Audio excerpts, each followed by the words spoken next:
So some of you guys have asked like why Hunter hasn't been on the podcast yet. It's been like, how long have we been together? A year and a half? Been together a year and a half. About, give or take. Well, yeah. A year and some change. A year now. Year and a half and some change. And so but the reason being is before I met Hunter, this was like when I was in my singleness expedition in life. And I was really kicking off Made to Shine. I promised myself before I met you that I would not have a boyfriend on Made to Shine. If I had a partner that God would bless me with, we would have to be engaged. And so now we're here. Hang on. Yeah. You're not going to start this like every other podcast? Oh my gosh, babe! Were you thinking about your favorite quote? I was. Okay, let's start it with every single podcast. The reason I wanted Hunter on the show is...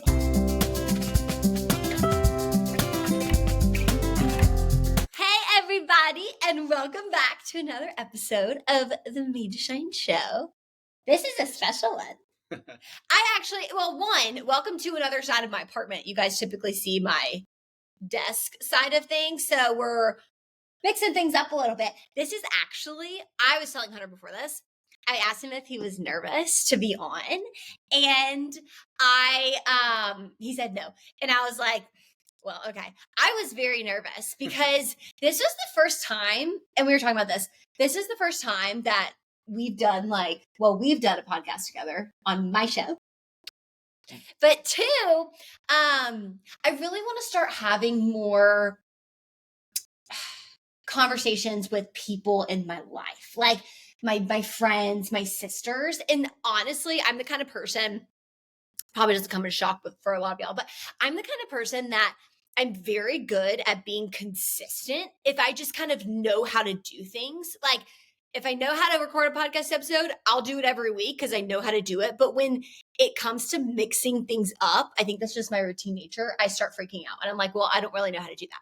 So having in-person guests was literally one of those things. I was like, I just don't want to take the time to figure that out. So anyways, I do want to start having more in-person guests, but I really want to start with the people in my life because I feel so spoiled to have the best people in my life that keep me from going crazy, including the Lord. But I am so excited to welcome my fiance, Hunter, to Made to Shine today. I'm happy to be here. Welcome, babe. After so many episodes listened and redoing the apartment to set this up. Yep. It's an honor to be on. Yep. He did help strategize how we were going to do the apartment setup. This is why I think I was... things up. Oh yeah, he did put these things up. This is why I think I was kind of nervous today. And I wouldn't even say nervous, but I mean, I always get nervous before interviews, even if it's like, especially if it's people I don't know. And I think they're so much smarter than me because they are. That's like 99% of my guess. I always get nervous before them. But I think today it wasn't even nerves. It was like butterflies. Like I was so excited, but it also means so much to me. Like, I'm not going to cry this early on in the episode, but even like when we were praying before, the amount of times I've pictured, like before I met you, having like you, who I didn't know you'd be on the podcast, means so much to me. So some of you guys have asked like why Hunter hasn't been on the podcast yet. It's been like, how long have we been together? A year and a half? Been together a year and a half. About, give or take. Well, yeah. A year and some change. A year now. Year and a half and some change. And so but the reason being is before I met Hunter, this was like when I was in my singleness expedition in life. And I was really kicking off Made to Shine. I was starting to do more interviews, and I was watching some fitness influencer on YouTube, and she had a boyfriend, and in the comments they were talking about like, why isn't he on your YouTube videos and all this stuff? And she said she made a promise with herself that she was not going to have any guys on her YouTube channel until they were engaged, and not as like an ultimatum, but just as like a promise to herself, because one, she cared about her audience listening to the YouTube videos, but then also she was like, this is kind of my safe haven doing these videos. And I don't, if it ends up in a bad breakup, I don't want to come to these and think, man, I used to do these with so-and-so. And so I made that promise to myself with Made to Shine. I was like, this is such a safe space for me. And it's something I've seen the Lord more in these conversations than I have anywhere else. And so I made that promise myself before I met you that I would not have a boyfriend on Made to Shine. It's like if I had a partner that God would bless me with, we would have to be engaged. And so now we're here. All these year and a half and a change later. Yeah. Year and a half and a change later. Okay. But so babe, we did do a podcast. We did. On someone else. We did. So Yes. This is not our first rodeo. This is not our first. Well, it's my second rodeo. We as if we're professionals. We've had one podcast together. Well, I'm not a professional. You're the professional. I wouldn't even say I'm a professional podcaster. I started in my closet, and we're in my apartment right now. You've still done a lot. Thank you. He's hyping me up. That's why I love him. But I think, okay, first, I want people to know you before our relationship. Because, I mean, I feel like my life is very much as... Hang on. Yeah? You're not going to start this like every other podcast? Oh my gosh, babe! Were you thinking about your favorite quote? I was. I was bought in. So sorry. Okay, let's start it with every single podcast. The reason I wanted Hunter on the show is because I gotta hold you accountable in everything that you do, whether it's your job as an engineer, your family. He's the best brother. He's an amazing son. He is an amazing friend, an amazing fiance. And the mission of the show, as you know, is that anywhere you go, you have a ministry. Ministry isn't just for preachers and pastors. It's the way you shine God's light in everything you do. And Hunter, I can actually, I'm not trying to be cheesy. You really do, babe. You do that in everything you do. And I mean that from the bottom of my heart. And it makes me better. I don't think we would be engaged if you didn't do that so well. And just know and love the Lord for yourself so well and carry that. And it really does. It makes me know God better and inspires me. And so I really am happy to have you on the show today. What's your favorite quote and why, baby?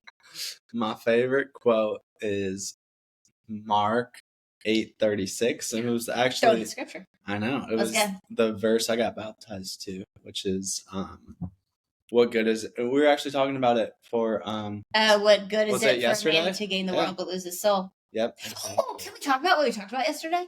Sure. Okay, let's do that. Well, yeah. We can't make this too long. Okay, so say the scripture verse for people, and then let's talk about what we said was the difference between a soul and a spirit, because we were that's two very different things. Yeah, so the verse is, what good is it for man to gain the world but lose their soul, or forfeit their soul? Same thing. But yeah.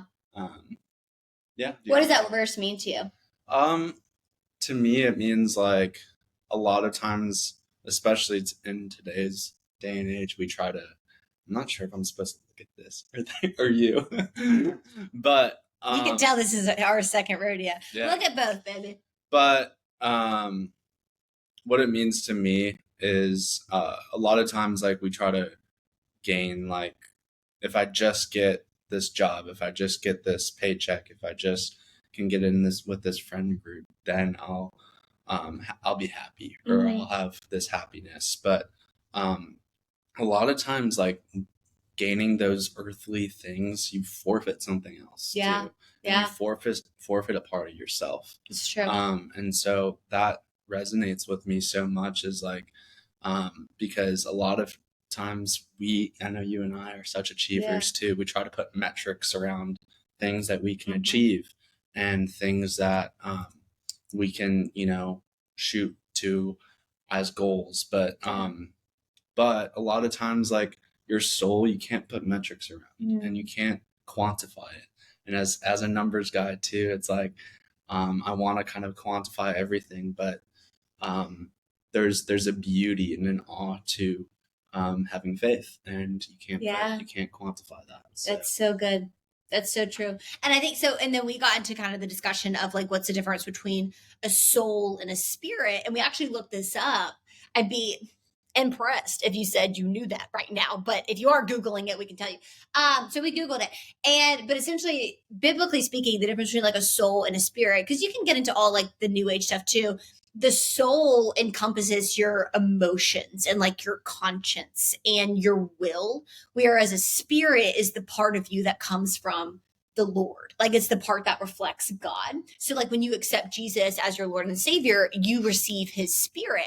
And so that made so much sense to me because I think especially me as someone who I have a very loud soul, I feel like just lots of popping emotions all the time. It's very easy to let your soul dictate your life versus letting your spirit be the one that has the final say. So anyways, we kind of got into like that whole thing. So I love that. And I love how you said we're both numbers people. So this is funny. And I want to get into all the things about you and then we can get into how we met. Well, I want to ask what your favorite quote is. You're going to ask me back? I've only had one person on the podcast. Shout out to Lauren. Ask me that back, babe. You give a lot of quotes, but I want to hear your favorite. I do. I love a good quote. I think I get that from my mom.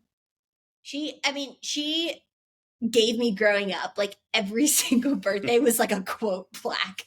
And so in college, I just had a whole wall of these quote plaques that stared at me every morning when I got up to go run. But I would say, I don't even know why this is the quote I always go back to because I have so many, but this is the one I just always remember when people ask me that off guard. You can either break apart or you can break open. I love that quote. What's that mean to you? I think for me, I love that quote because one, life is hard and you're gonna break. But I think so many of us were afraid of breaking that we resist the breaking instead of saying, hey, Jesus told us we're going to break. It's not if we do, it's when we do, how we do it. And there's a Japanese pottery. I wrote about it in one of my books, Kintsugi. Might be two of your books now. It might be two of my books, but there's a Japanese pottery art called kintsugi, and it basically takes broken pottery shards and it glues them back together with gold. So it makes the new piece of pottery that was once broken more valuable than its original prior to the breaking. And I think about that with like God in our life and how I listened to a podcast this morning that made me so emotional about this, so I'm not going to cry. But that's okay. I had a sty last week, so I can't wear mascara for a week. So if I cry, it's okay. I'm not going to be like spider webs down my face. But it's like when we do break in God's kindness, he makes us even better than we were prior to the breaking. Like life will always break you. That's the sinful world that we live in. But God's promise is, hey, like I've got you. And not that you're never going to break, but when you do, like you are going to shine even brighter than you were if you never did break. And so I don't know, even like this podcast Made to Shine, it's like you only see someone's light when there's breaks. If you have a perfect pottery and you put a light in it, you can't see the light. You only see the light when there's some things that are broken. And I just think in my life, when I think about all the things that have really broken me, knowing that they mean something and something can come from it, it just means a lot to me. So all that to say, Hunter also gets like makes fun of me so much because I do say all that to say very often, but it's because I say a lot and it's all of it to say just really one thing. But luckily he waits for me to get to that one thing. It takes me a while sometimes. But I'm very concise. I like the whole story. I like the whole story with all the emotions, and sometimes it takes me a while to get there. But that's okay. Anyways, that's neither here nor there. Another one. Okay, baby, let's talk about you. So just you, not us, not how we met. You prior to me. Let's talk about that. So where did you grow up? Where are you from? What were you like as a child? So I'm originally from a medium town. You say it's a small town, but well, I'm from Atlanta. So but to me, it's it's a small medium town. town. It's called It's so cute. Crystal Lake, Illinois. It's about an hour northwest of Chicago, and it's beautiful. I love it there. It is. It's so cute. It's like a Hallmark movie there. Yeah. So, grew up there. I grew up playing a lot of sports. So I played baseball, basketball, football, varsity, and then I did a lot of tennis as well. And He was a tennis player. Yep. But that wasn't your main. Your main were basketball. Basketball, baseball. Yeah. Basketball, baseball. Football, not as much. Mm-hmm. Yeah. And then after that, I went to. Am I okay to go to college? Well, what were you like as a child? I was. Did y'all see that facial expression? I don't know. I was more shy, I would say, as a child. Driven. Yeah, definitely. My both my parents are accountants, so very math and analytical focus that we talked about earlier. But yeah, I was very studious. Very studious. Very studious as well. Loved the studies. Oh yeah, I still love studying. I know he's about to go get his MBA, whereas like you actually couldn't pay me to go to school again. He's excited to go back for that. But yeah, is that enough info? Is that enough? Childhood? Yes, I just want people to get a feel for your roots. Okay, so college, family life though too. I have one younger sister, Ainsley. Who's amazing. Actually, fun fact, I'm the oldest out of all of my cousins. Yep. So both my parents are oldest children, and then I'm oldest. So yeah. Yeah, I'm kind of the oldest out of all the family members. Yeah. But yeah, my sister she's 4 years younger than me. And she's very different than you too. Oh yeah, so much different, but in a good way. She's the best. She's amazing. Yeah. We always say that his sister prepared him for me. So I am forever grateful for Ainsley because she did. We butted heads quite a bit growing up, but we have such an amazing relationship now. Yeah, y'all have such a close family. It's sweet. But then, moving to college, I went to University of Wisconsin, Madison. Beautiful campus if you've never been there. I've never been there, so you won't be alone if you have not been there. But we'll be going sometime soon. Yeah, we also need to go to Wofford. fun fact, have not been back to my alma mater since I literally moved out in COVID. I know, it's crazy. We got to get back. Because I've been back to Wisconsin quite a bit, actually. Mm-hmm. Well, Ainsley goes there now, but anyways, going back to me, I went. Going back to Hunter. Yes, this is about to. Okay, so you go to college. I go to college at Wisconsin.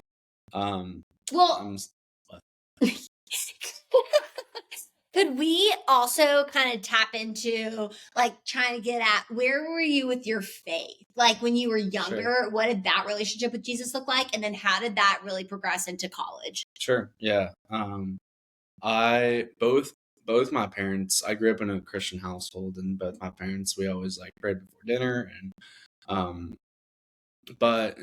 actually my parents had played like a great role in like the church growing up too, and they volunteered. They still volunteer a lot, and that kind of, and it doesn't even have to be at the church too. Like my mom still does volunteering at the food pantry and stuff like that, but they were very involved in like the church. We went to a similar church that we go to today, non-denominational, Willow Creek it's called, and they were actually part of planting the campus in Crystal Lake itself. So it's like a bigger church that started in Barrington, Illinois, and then they were part of the church planting in Crystal Lake. So I always grew up around the church. I remember like counting money with my mom or counting the offering, and then just hanging out there a lot. But how was like for you, because you were like your parents were so involved, you were involved. Like I remember hearing the story of you like counting the offering money with your mom and all of that, and like But what was your personal relationship with the Lord like at this point? Like, how would you describe it? Yeah. Yeah, I would say so. In like elementary school, I devoted my life to Christ. I remember it the day. They gave us these like little sheets of paper, and then I like checked the mark of like I'm giving my life to Christ today. That's awesome. And I remember that. And then like my mom was in the main like church service. Yeah. I remember her seeing her afterwards, and she was crying and stuff. But that's so special. but so I remember that, and like that was I had some like good friends in that group too that I remember. But as soon as I got to like middle school, I didn't really like, as I mentioned, I was kind of shy and I didn't really get along with like the people in my group or with the leaders in my group. Yeah. And it was actually really cool. My parents like allowed me to just come to the main service with them as a middle schooler, and I was like, "Are you kidding me? This is awesome! Like I feel so mature." Yeah. And I did that through high school, and Yeah. so it was great, like getting that maturity and Yeah. being in adult services. But I didn't really get the personalization because sitting in church services, you can, God can speak to you through a pastor, but a big part of it too is the community. And like I wasn't having people, I wasn't being challenged. I wasn't around a community that was pushing me in my faith. And so I would say I knew Christ, but I wasn't actively following him. And so and those are like middle school, high school, and going into college. Those are some of the hardest years of your life too. So hard. And then because in college, so let's go to college. So yeah, then college came. I was very much on the party crowd, but so I went to school. What fraternity were you in again? Chi Psi. We were known as the Lodge. Very cool. But we had an amazing house on the lake, which was great. But it was a fun time. I studied computer science and mathematics, and yeah, I very much, was partying, and I really had a good time. Yeah. I still had like there was, and I've talked to you about this a lot too, but I was a part of like a faith organization called Greek IV InterVarsity, and that it was good because I still had that faith component, but I was very much living like a double life of like, you know, saying I'm trying to follow Jesus, but then on the weekend, going and living the opposite of that. So and I think, well, pause there, because I think a lot of people can probably relate to that. Like, even I was reading this, I know we haven't, so every day we do like favorite part of the day, where you saw God today. I already know where I saw God. And it was this morning when I was reading, and I was in John, and it was talking about how like the Jewish leaders were like, just tell us if you're the Christ or not, like you're making it so confusing. And Jesus is like, I already told you, yes, I like the Father and I are one, I am his son. And then they tried to stone him and it's like, basically, I think a lot of us can relate to, we want to hear from the Lord, we want to be in a relationship with the Lord, but when we actually hear from God, or when we actually start being convicted by things God's giving us as a gift, because conviction's such a gift, we're like, wait, no, I don't want that. No. And so you kind of do live this like life of, because I was the same exact way. Like you go to church, you're a good person, you put on, but like at the end of the day, you don't have that.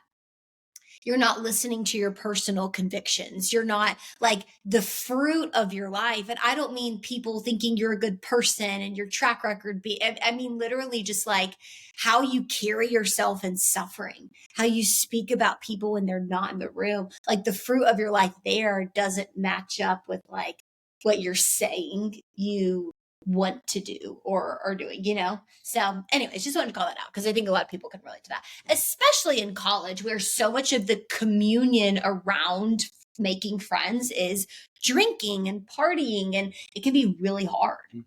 Yeah, for sure. So yeah, that was I had an amazing college experience though. Like I don't regret any of it. So, um, but so I did graduate. I graduated in 3 years from college. So, graduated in 2021, and then I moved down here to Atlanta. To And Atlanta. this was Which, where what this year was this? 2021. So 2021, Annie Mayfield was in no place to date. Let's just put it that way. So this is funny. Okay, so you come to Atlanta in 2021. So yeah, I had done some internships and at school, and then I got a job with General Motors as a software engineer. So I'm still doing that today. Still there. So if you have any Oh my gosh. shameless plug, if you wanted to buy a General Motors car, just let me know. We'll But put his number in the show notes.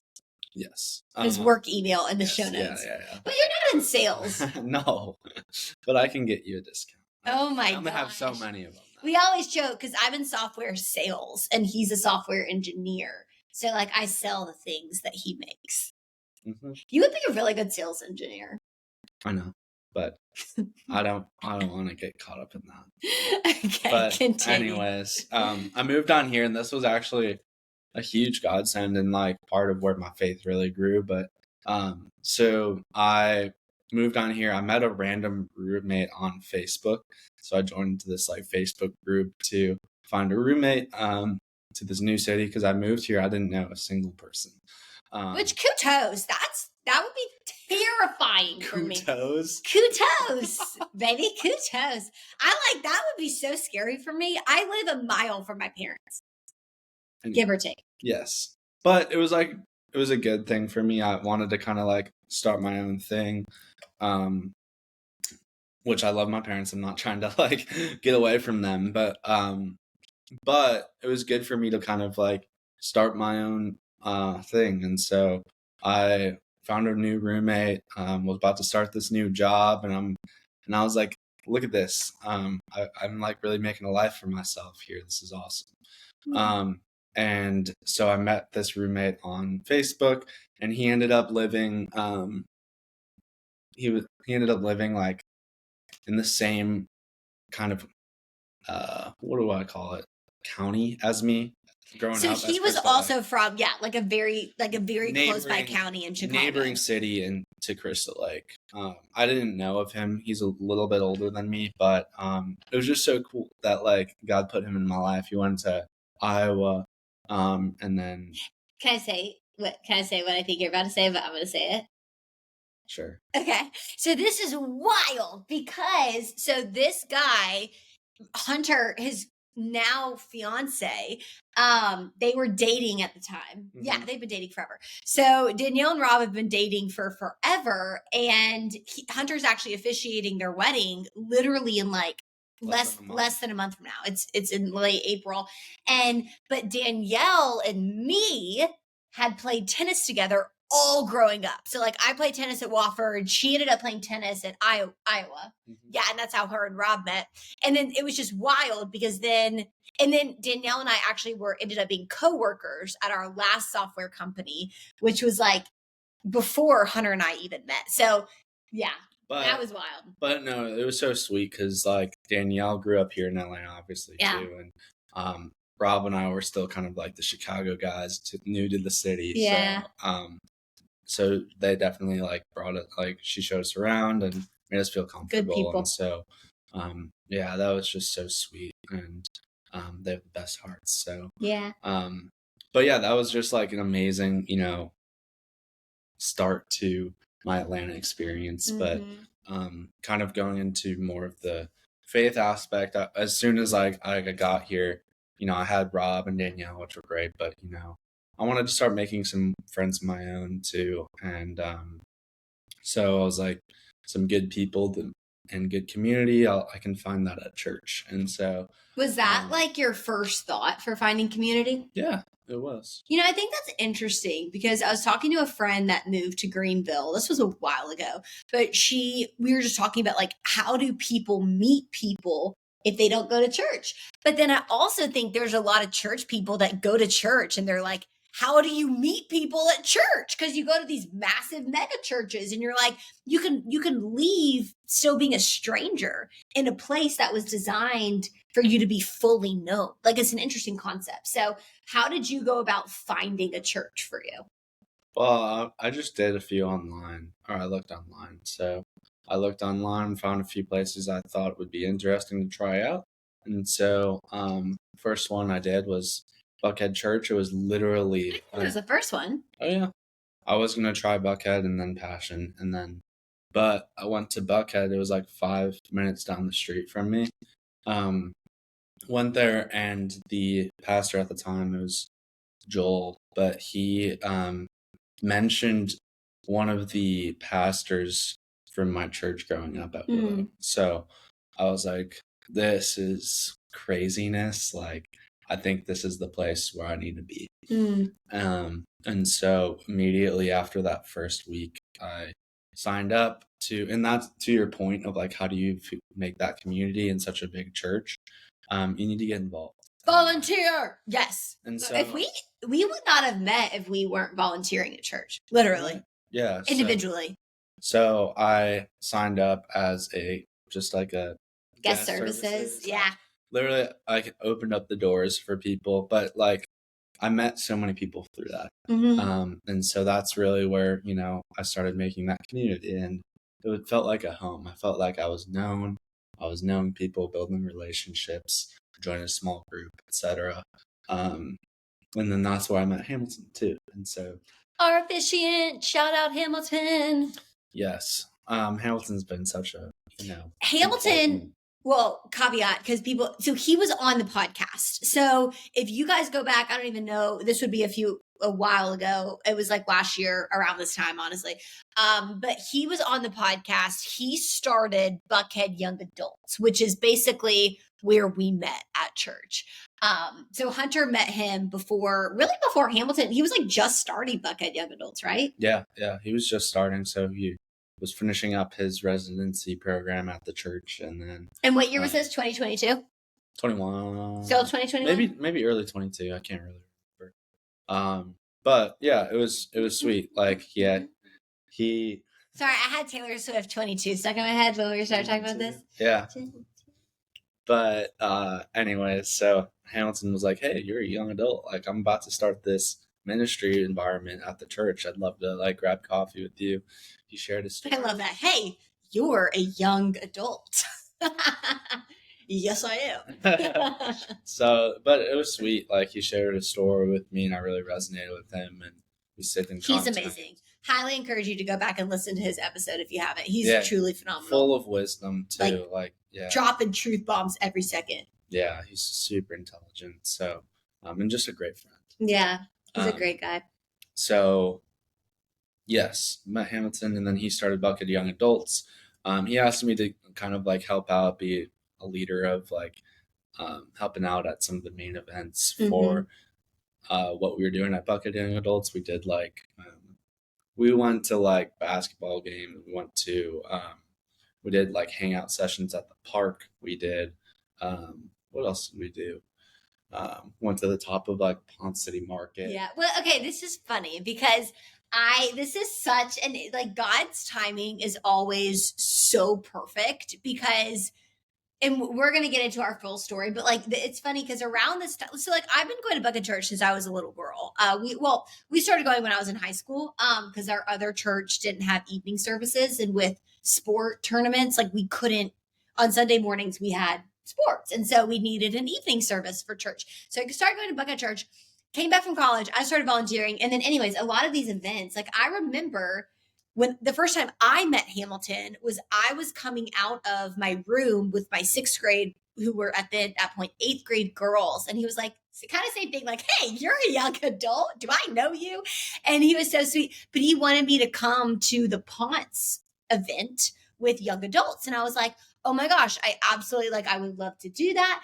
But I remember my job at the time, I had to be in Vegas for a work conference, and I wasn't going to get back until like 7:00 that night, same night as the event. And I was like, the last thing I'm going to want to do after spending 5 days in Vegas is go to Ponce for a young adults event. Like, I will be so worn out of dining and wining and dining clients or whatever have you. So I didn't end up going. And it was just funny because, like, and then there was another event that I went to and you were checking people in, but like the one moment you weren't checking someone in is when I checked in with my friend. So anyways, yeah, these are fun events, but like God's timing's so perfect. Yeah, yeah.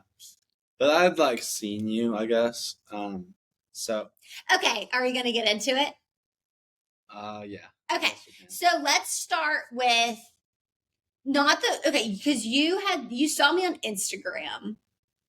Well, going back to that event, I had seen you at the room, and which room? Oh, there was an event that I went to with who's going to be one of my bridesmaids, Kati, and Kati and I went to that event, and it's so funny. I remember that was just when I made this like massive jump to another software company that ended up being a big mistake. And I was honestly in like one of the lowest places of my life. Like it was awful. But it was also good timing because it was like this event was all about like career help. Yeah, the event was about career help. And so I went with my friend Kati, and I remember I saw him because he was like one of the leaders, like talking to people. I thought he was super cute, but then I didn't do anything else. So then I just went and sat, but we didn't talk or anything. Yeah, I mean, like I was setting stuff up and making sure people were welcome and stuff. So we didn't really talk at all. Mm-hmm. But I had seen her, and it was just funny. I was scrolling on Instagram one day after that, and I was God had the algorithm in hand that day. One of Annie's reels popped up on my feed, and I was like, "Ooh, she's cute." Mm-hmm. And then I saw she was followed by Danielle, which, if you weren't following, Danielle is my first roommate. His first roommate's now fiance, but at the time girlfriend, who I worked with at the software company that we went to Vegas together and played tennis together growing up. So I had a good relationship with Danielle, and I was like, "Danielle, how do you know this girl?" And she was like, "Oh my gosh, she's amazing. I think you two would be amazing together. I can't believe I didn't think of this before." Oh. And I was like, "Oh, cool. Like, noted. I will." Noted. I will try talking to her the next time. And so. Yeah, that was actually okay. So that's a good point. So like we're gonna do a part 2 with like advice or things we've learned from our relationship. But I think what's interesting is a lot of people, like when they see someone on Instagram they really like, they immediately slide in the DMs. Like they immediately try to start it. But like maybe it was different because maybe you knew you'd see me again at church, but you didn't. Like you waited. So okay, let's go towards Friendsgiving. Yeah, that works. So the next event was Friendsgiving right before Thanksgiving. Again, I was kind of helping out. I was actually in the parking lot directing traffic. Annie parks in the opposite parking lot that we're not supposed to. Were you expecting to see me parking? Yeah. Did you think I was coming to the Friendsgiving? Yeah. Okay, so yeah, I don't follow directions very well. I really don't. Like if you ever need me to do something, just send me a 2-word text. I am a rule follower. He's a rule follower. I'm a rule follower with certain things. Like I'm not a rebel, but I'm also just like, I'm not going to read a 6-paragraph long information. I'm just going to do what I think is fine. Which in this case was parking in a parking lot that like wasn't allowed, which made sense because I was locked trying to get out of the parking lot. It was very frustrating. That's why we said that. That's why they send a 6-paragraph detail. I'm like, I'm not reading that. I know where to park. It wasn't you could literally put, it was an Instagram story. This is why we're different. Anyways, but he's good because he reminds me of rules I need to follow. So all that to say, I parked in a parking lot and at first I was like, this is weird. No one's here. Am I going to be the only one here? And then I get upstairs. I'm like, where'd these people park? Okay. But anyways, talk about that night. So, I was with some friends and we sat at the table, and then, Annie was at a separate table talking, and I we like the whole event went by, and I didn't really get a chance to speak with her, but I saw her leaving. And well, okay, let me set this up on why I was leaving. I am a grandmother, and this is not a shocker to any of you guys. You know this. I'm a grandmother. I chit-chatted up a storm. Like, it was 9:30, maybe. It was late. And I was like, I'm tired. And so I left. I was like at a group. I was at a table of people. We were just talking about like Netflix shows or something. And it made me very inspired, honestly, to go home and watch the Netflix show we were talking about. It's called Suits. And I was like, I really just want to go watch Suits right now. So I left. My friend had already left. I was like, I'm out. So I left, and I leave through these doors, and then Hunter emerges from. So my point of view, I see her. She's like so far ahead. I'm a fast walker. And so Hamilton had given me like his keys to go get something from his desk or something. And so I had a job to do, but I was like, I want to talk to Annie. So I ran, and I ran after her, and I was like, yeah, hey. He ran. I introduced Swift jogging. And then I got there, and I was out of breath. No, I wasn't, but got there. I introduced myself. Well, it's funny. Okay, this is literally. It was like I was leaving, and I was not almost at the door, but I mean, I was halfway to the door, and Hunter emerges from the auditorium doors. Like, "Are you Annie?" And I was so discombobulated. I was like, "What?" And then I also thought I didn't know. Like, I wasn't really registering who he was, and like it's. I introduced myself. You did introduce yourself. Yeah, and then I was like, I had seen him, but no, what I was confused about was I didn't know how you knew me.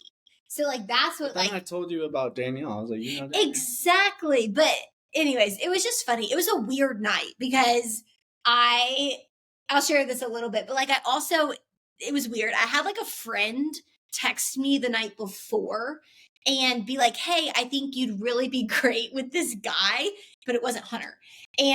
But he was also at the event, but I didn't know who he looked like. And so I thought you were him when you said, and it was just it was like so confusing. But then Hunter and I kept talking, and I was like, oh, I really like, he's really cute. Like, but, and then we got interrupted, and then he left. Well, I had to go get that thing for Hamilton. I was like, we've been talking for like 10 minutes or so. I was like, he's probably waiting on me. I gotta go. But so yeah, it was good intro, but I did not ask for your number. No. It was a very weird night. So definitely learning experience from that. But I mean, I think it was kind of like, I don't know. It was okay. It's funny. Let me say this about where I was at. Okay. So I was like super afraid of, we're building this like Buckhead young adults thing. And for the first time in Atlanta, really, because for me, like I grew up in Atlanta, I think it's really easy to think that you come back to where you grew up and everything's great and you have your friend group, it's already set. But that's not true. Like I came back to Atlanta and it was weird because like I had my high school friends, but we also kind of became different people, and we started having different lives, and I was still looking for friendship and like good community. And I started volunteering at the church. I'd volunteered for the church for 3 years at this point, like before Hunter and I met. And I still didn't feel a part of the church until this season. Hamilton had started Buckhead Young Adults. I had met 2 new, very good friends at Buckhead Young Adults. And so I started feeling like, wait, I think I'll actually like have a community here. And I think what was funny is, so dating, I feel like in the church community, it's the best way to do it. Cause like but also you don't want to be that girl that like has dated every guy in the church community. And at this point, I remember I had been asked on some dates by other people in the this church group. And I was starting to get very self-conscious, especially when I was talking to you. Cause I was like, wait, I actually really like Hunter. And I don't want him thinking like, that I'm going on all these dates with people, because if he actually asked me on a date, like, I really want to go on that date. But you also don't want to be mean to other people that ask you on dates. And we see very differently on this about, like, I always, if someone asks me on a date and it's my safety's not in question and it's respectful, I will give them a chance. I'm not saying an elaborate dinner. I'm saying let's go to coffee. I will always do that because I want to be open-minded and the Lord can work in whatever ways. But what? Not anymore. Well, not anymore. I would, but I think with a ring on my finger, people don't really ask me on dates anymore, maybe. But or you, once you get a ring on your finger. But yeah, like I would always give them a chance. He's opposite. He's like, if I know this isn't going anywhere, I'm not gonna go on a date, and that's fine. We can see differently on that. But yeah, at this time, I remember talking to you and leaving and being like, crap, he didn't ask for my number. And I have to go on all these coffee dates next week with guys. And I don't want him finding out that, like, I was really like, that was what I was thinking.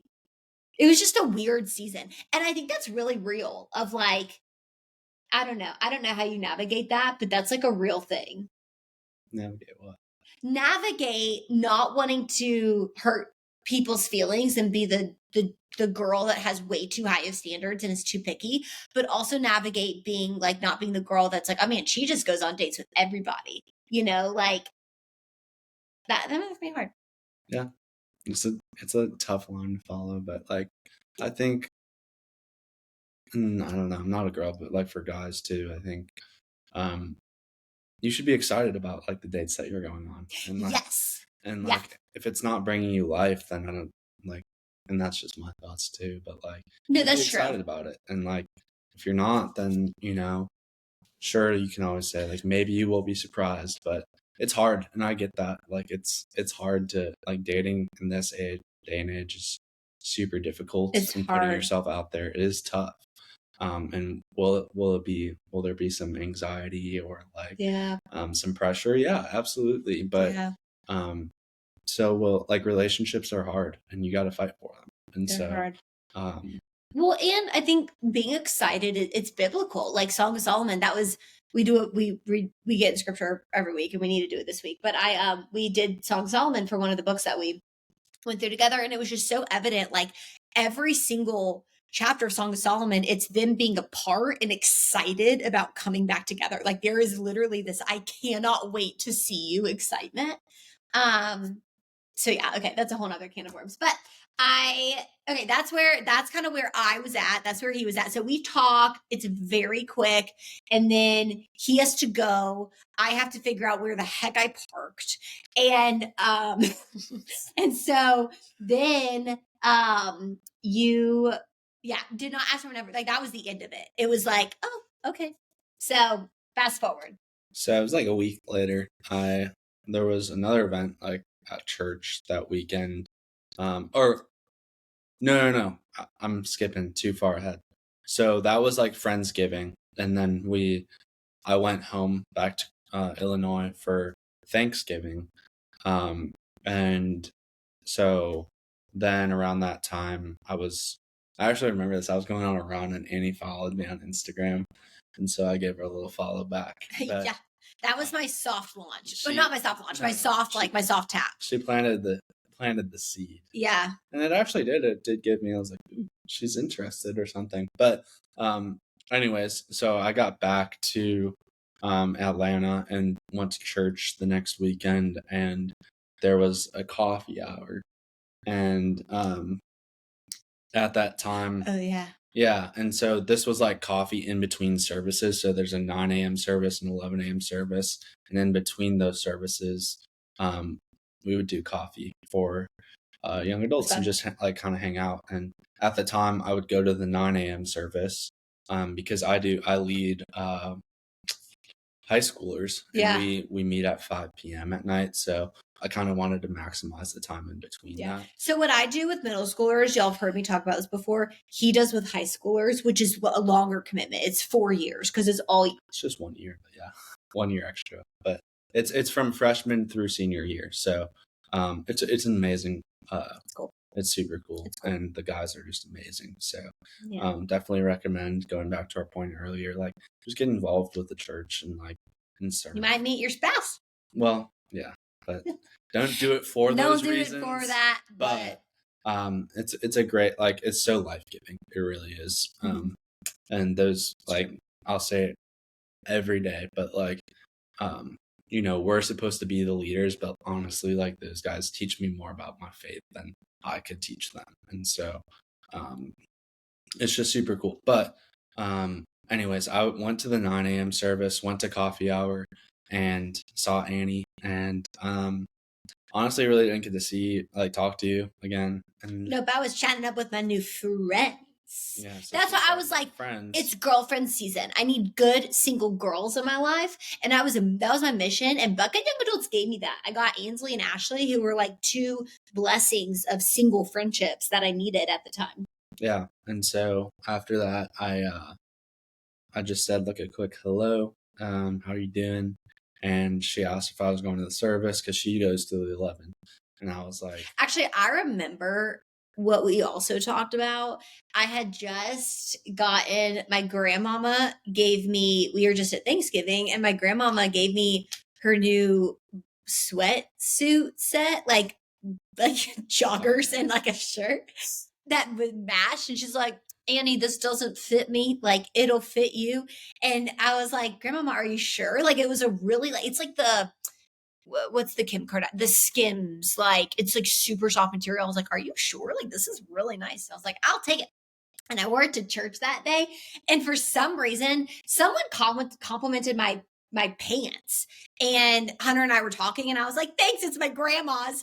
And then I like went into how my grandmama gave me this workout set, but it kind of looked awesome. So that was our conversation. And then I was like, are you going to the service? Because I was hoping to sit next to him, but he wasn't, because he had to take down the whole thing.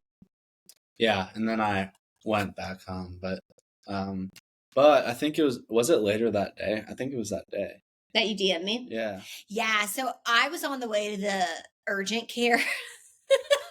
Our relationship has just been me and urgent care for the past year and a half. So, okay, this is actually really funny, but I'm not saying this to be like dramatic. This is actually what happened. One of my sweet, adorable, amazing 8th graders at the time had a play on Friday, and it was a musical.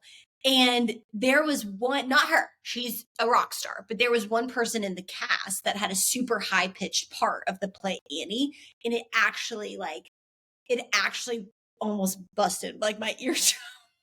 So I had an earache, which turned into an ear infection that I needed antibiotics for. So I was on my way to the urgent care for this ear infection ache thing when Hunter DM'd me. That's a true story. So anyways, I just DM'd her asking to grab coffee. And so yeah, we grabbed coffee. And then I was like, sure, text me and we can find the details. That was just a great way to like speed things up. I was like, is he ever going to ask for my number? We've had it like 3 opportunities. At this point, I'm giving this boy my dang number. So yeah, we texted and we set up a time for coffee, which coffees are great first date spots. Coffee, great first date spots. We talked about this in our podcast episode we did do on here on Carlton's podcast. Great. It's cheap. Guys, you're thinking about your wallet if you care about paying for it. It's safe. And there's always an out. You know what I mean? Like your coffee gets cold. Yeah, you can be there like 20 minutes. You can be there 3 hours. 3 hours. Yeah. It's a great first date. But even if you don't drink coffee, like Hunter, he didn't order coffee. I was like, why are we at coffee? You're getting a bagel. I got a bagel. But like, I guess you can't say, do you want to get a bagel? He doesn't know if I like bagel. He didn't know if I drank coffee either. But Annie's asked to go to this great local place called Goldberg's. Oh, this was so funny. Not knowing that there are many of them across Atlanta. So for our listeners across the globe or in the country, so I don't know if Goldberg's is outside of Georgia. Is it? I think so. Okay, think of a McDonald's. It's not like chain like McDonald's, but it's not a local. There's not one of them. There's multiple of these in Atlanta. I have lived here my entire life. I thought the one on West Paces Ferry was the only Goldberg's that existed in the entire world. So when he asked me where I wanted to go, I was like, I know a really cute, like, mom and pop shop. And it was Goldberg's, which apparently there's like I'd been 66,000. to that exactly. He's been there, but whatever. But it worked out. It was great. I was like, sure. Great scenery. So this was actually like mid-December or something, right? This was December 6th. Yes, you're right. December 6th. I'm good with dates. Yeah. December 6th. And then so we grabbed coffee and it was great. Got to hear all about her story and told her about myself as well. So this is what I liked about Hunter. I loved how, and ladies, this is something to think about. Naturally, well, actually, I won't say ladies. I would say male or female. Like, if you're someone that typically drives the conversation, and you know if you are, like, it's you can't really, in a conversation, you're typically the one asking the questions, and you're almost like, you leave and you're as if thinking, they didn't ask me anything about myself. That was where I was at with dates. I had been on very few dates where someone didn't challenge me. Like, even on this podcast, like, you're like, what's your favorite quote? Like, Hunter's just so good at that. Because if not, I will make you talk about you the whole time. Like, I will just keep asking questions. And Hunter really threw me off because I came in guns a-blazing, asking all my questions. And he was like, after the first question, I was on to the next. And he was like, stop. What would you say to that? Like, what's your response to your own? And it just really threw me off because I had not been interrupted like that in a while. You know, like a lot of guys I had gone on dates with were just super, not passive, but they just kind of let me drive the conversation. They didn't challenge me to talk about myself. And so I really appreciated that from you. Yeah. Yeah.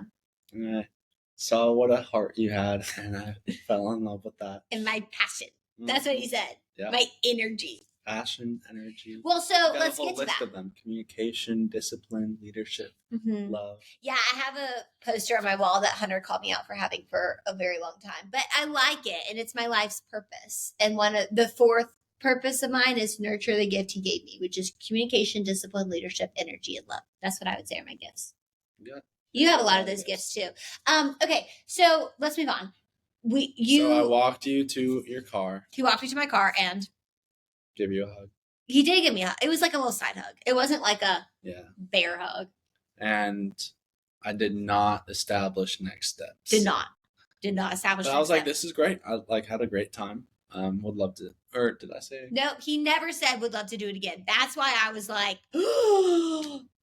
Darn it. Another guy that I really felt like it clicked. And I had to go run to work. So that was also on my mind. But I went to work, and did you text me first or did I text? I texted him first to say thank you because he bought my coffee. So I texted him first, and I'll be honest, it wasn't like I didn't give him a lot because I was a little butthurt. He didn't say I'd love to do this again. So I was like, and also let me say this because this is an important ingredient of this recipe of a conversation. Hunter is like was one of the leaders of the young adults program. And so I literally didn't know in the church community, it's not that uncommon for people just to get coffee to hear each other's story. You know, like, how do you know the Lord? Why are you here? Like, that's a very common thing.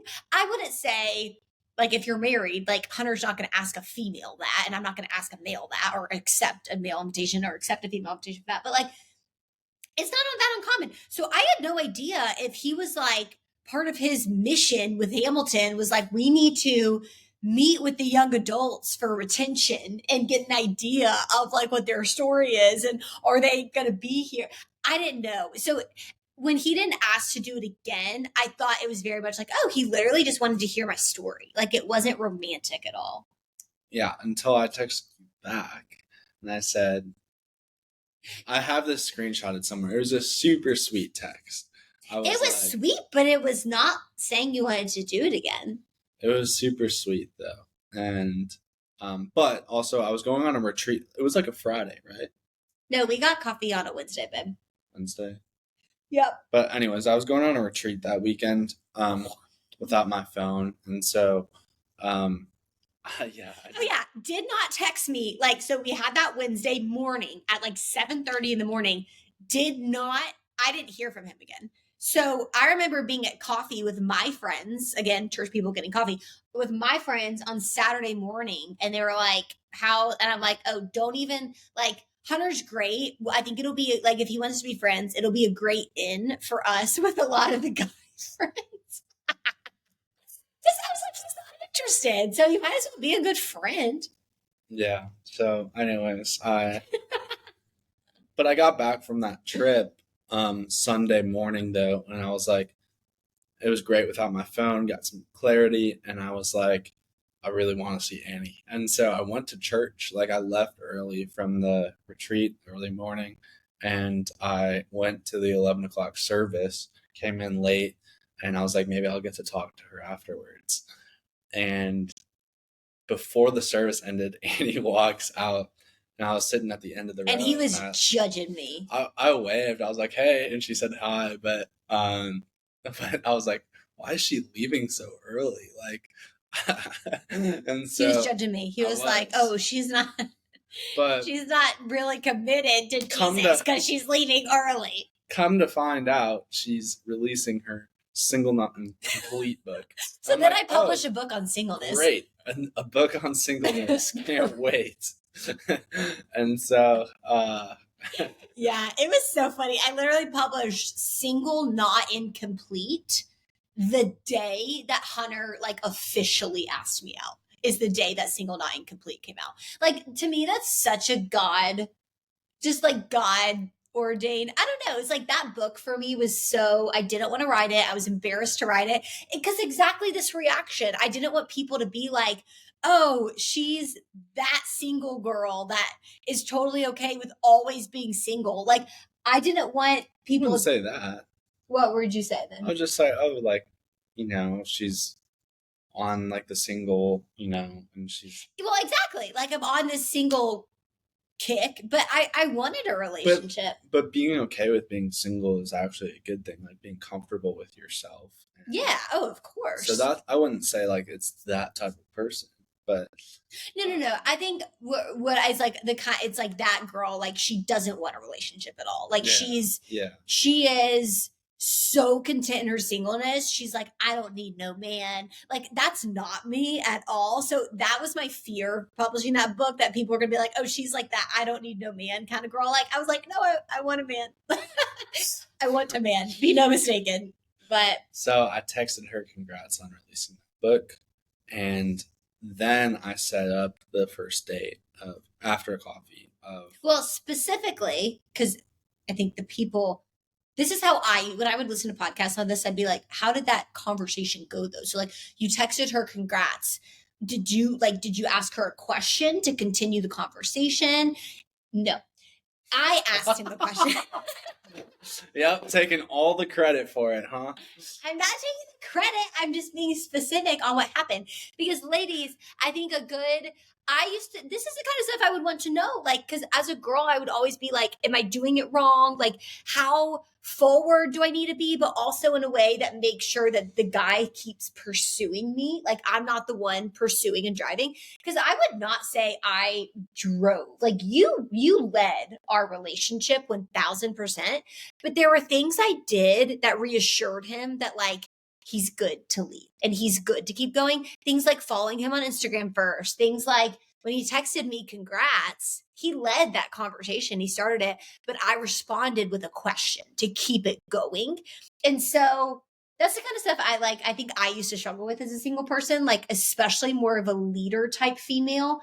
When am I leading too much? Like, when am I not? Yeah. You asked how the weekend was. Yeah. I was like, how was the weekend? Because he talked about the retreat. Yeah. So then I set up the botanical gardens date. There was the he said this. I just find this so funny. He was like, out me. he was like, I'm thinking about going to the botanical gardens. I said I'm going to the botanical gardens. He said, I'm going to the botanical gardens. Would you like to come with me? And I just read that like, what would you do if I said no? Like, were you just going to go to the botanical gardens by yourself? I'd never been before, and it's like a super cool performance, actually. Very romantic. And so, well, not romantic. Botanical gardens is so romantic. It's where we got engaged. Yeah, it's very romantic, but like it's a cool, like all the lights is just really cool. So I probably would have gone. By yourself? Yeah. Or maybe grabbed some friends, but yeah.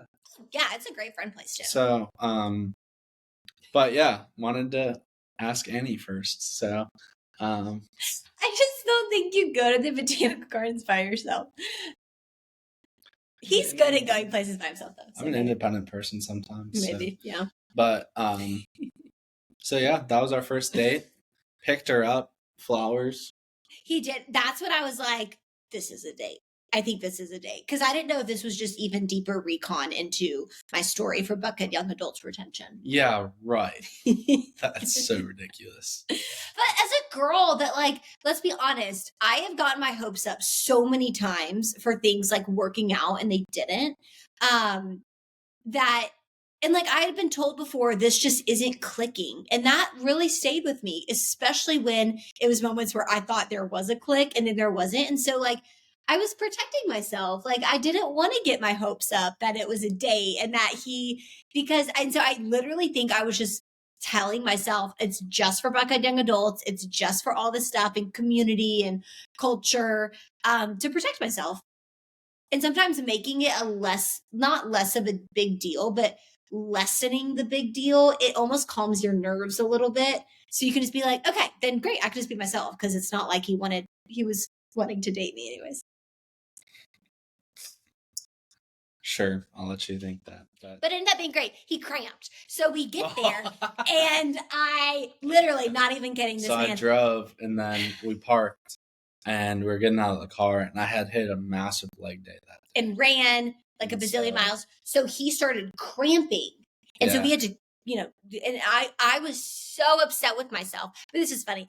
I'll let you tell that part. But I was so upset with myself because y'all know, I am always drinking like something that helps replenish like some sort of electrolyte mix. Like I literally have my Element right in front of me and my prebiotic, probiotic, flat belly this. Like I always have something going on. I brought the purse that was cute, but electrolyte deficient. So I didn't have electrolytes in my purse and I always have electrolytes. I know. She was sitting there freaking out. I was like sitting there like, and I was like, I always have Element. Yeah. Or a massage gun. Like I'll bring my massage gun anywhere I go. On dates, yeah. It's crazy. I will do that.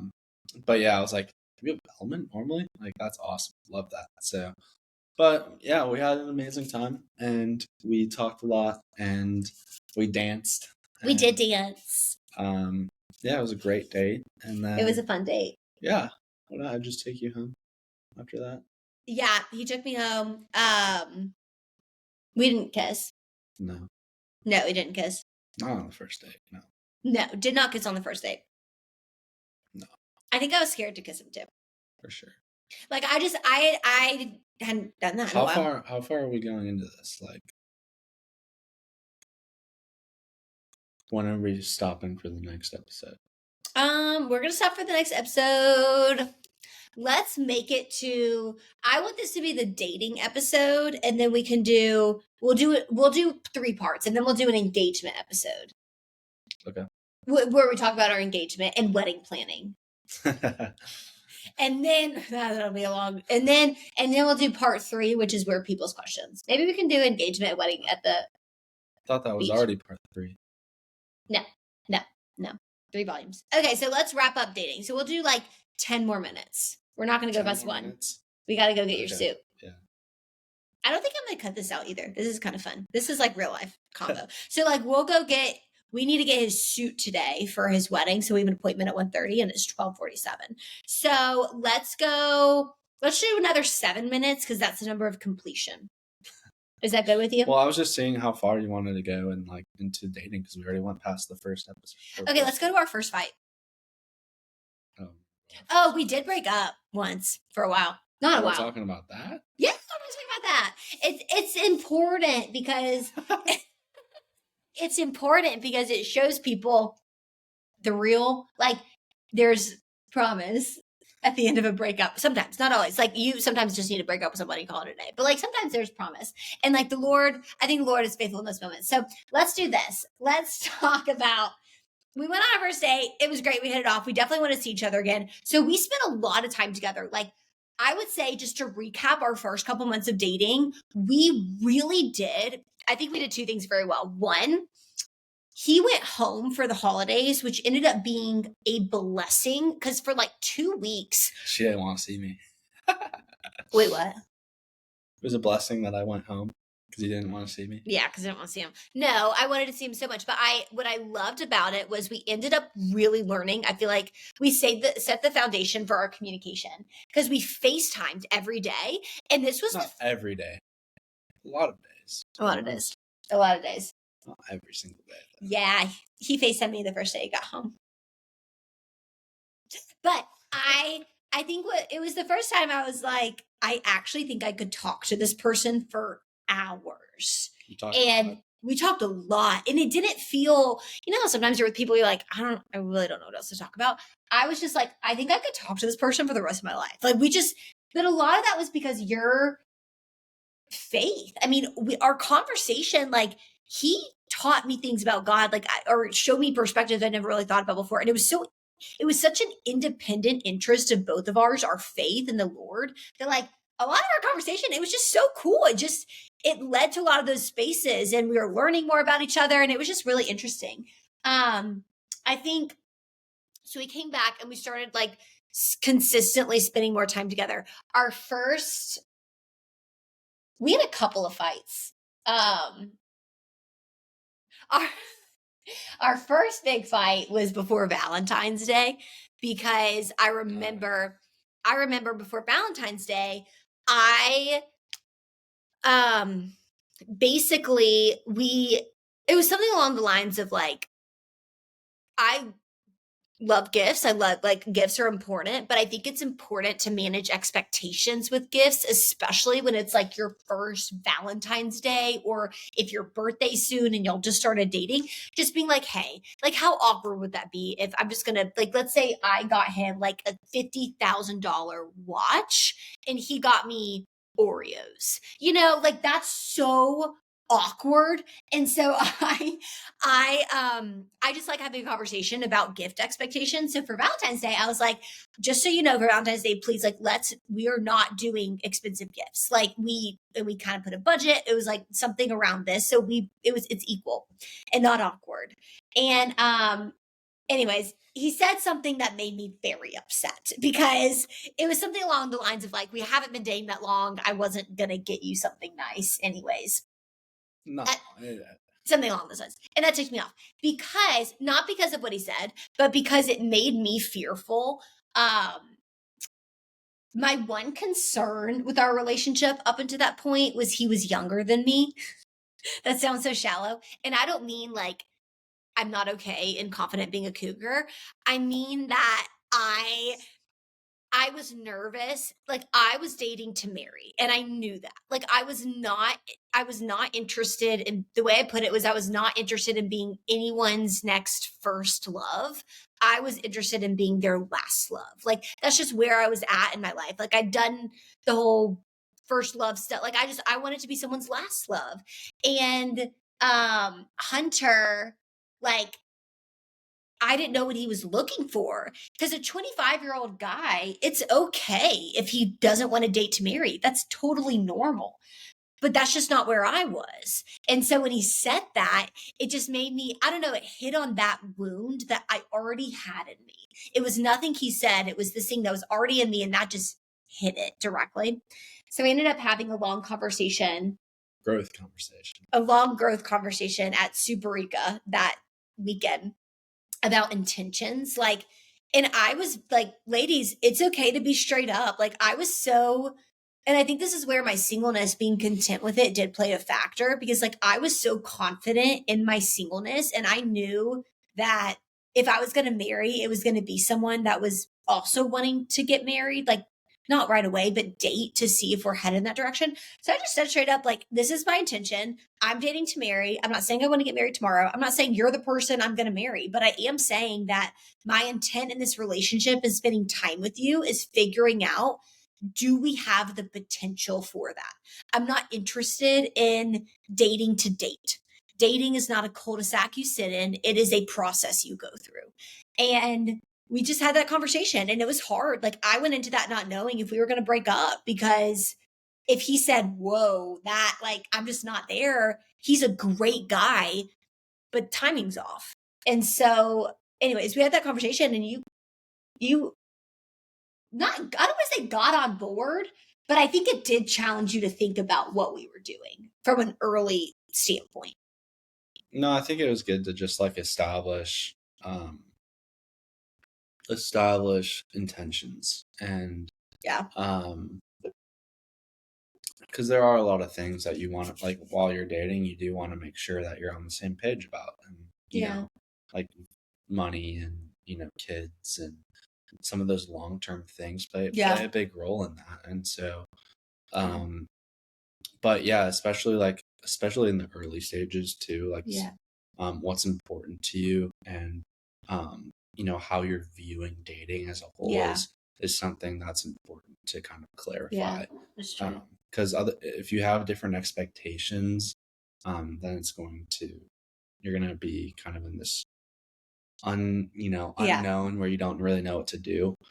So kind of establishing those and make sure you're sitting on that solid foundation together, rather than I'm over here, you're over there, is super important. Yeah, because then resentment builds up. I think that's when an enemy has a foothold into your relationship, is when you do project expectations on the other that they never agreed to or never told you that they wanted to meet. It's the same with faith. It's like and that's why like the Bible talks so much about being equally yoked. Like I've been in relationships before where I felt like I was, if they were doing Bible studies and all that stuff, it was for me, not for them. And like with Hunter, I think what's so powerful is like he was doing this for him long before he met me, And so like you kind of, whatever that is, whether you want children or don't, or want to get married or don't, or it's like just having that conversation. And like letting God truly take care of the outcome of that conversation. So be bopping over to the time we broke up.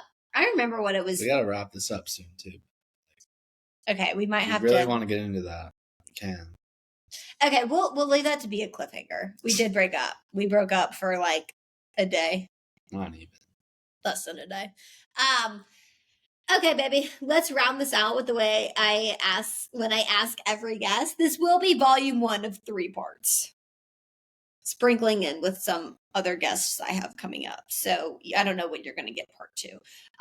We'll probably record at the beach, which will be super fun for my birthday. But birth month starts next week. But okay. What is the most practical piece of advice that you have for someone today to grow their faith? To grow their faith, I would say make it personal. It's okay to question. That's something that's super important. Is like, just because people say you need to do this or you need to do that, that doesn't mean that you have to. I would say curiosity is what brings the most faith, and you won't come to answers on your own. The best way to learn is to make those conclusions on your own. So challenge, if you're not on board with something, figure out why and get curious about it. And if you're new to your faith, like start with like why are people following this, and who is this Jesus guy? Why should I follow him? Why should I do X, Y, Z? And it's okay to be curious. Like if anyone tells you no, you shouldn't be asking that question, then that's just like not the right way to approach it. But we should be welcoming, all questions, because that's how you grow your faith. And so, what's a good resource for people to start if they have questions? I would say start with your Bible. Otherwise, there's YouTube videos out there too. The Bible Project, and you can find unlimited resources on the internet, but be careful when you're looking at that. Yeah, Bible Project's good. I would verify it. Like you can get the Bible app on your phone if you just download it. Like that doesn't mean you're a Christian and you're plugged in, but like verify it, you know, what people are saying. So that was a good idea. Do the dirty work on your own is what I would say. Yeah, and I'll say too, because you're reading this right now with a group of buddies, I'll say my faith really started growing when I started questioning it. And I mean questioning it in a good way. The reality of it is, my dad always told me, if God's real, he's not afraid of your questions. And when I started digging in, and yes, the Bible's the Bible, but for some of you, you might be where I'm at, like, is like, can I trust the Bible? And that might be really scary for a lot of you guys to hear or ever think you would ask that question. But when you're at a point in your life where you are like, I remember being in such a low point in my life that I was like, Lord, and it was actually when I was single, and I was like, okay, I'm not promised a husband. Lord, can I bank on you? Like, if I'm building my life on this thing, can I actually bank on you? Is that real? Is that firm? Like, is my Bible, is what it says true? And some of you guys might be thinking about that case for Christ. Like, sometimes you need to start with knowing what the Bible says is true. And so if you want to like look into things like this, the Christian faith has been tested historically, scientifically, not just religiously or spiritually. Like, it's been tested scientifically and historically. And so look into people that have done that research for you, like Case for Christ, Lee Strobel, Is God Real, Lee Strobel, Cold Case Christianity, Jim Wallace, who's actually been on the podcast before. Lots of great books to start with. Mere Christianity, C.S. Lewis. C.S. Lewis was a massive, atheist, and then he became Christian. He wrote Mere Christianity. Great, great, great book. Great literature. So anyways, yeah. Okay. I love you. And I love you guys, and I hope you have a great rest of your day. We're gonna do 2 more volumes. So see you guys later. Next time I'll have my highlights done too, which I'm stoked about.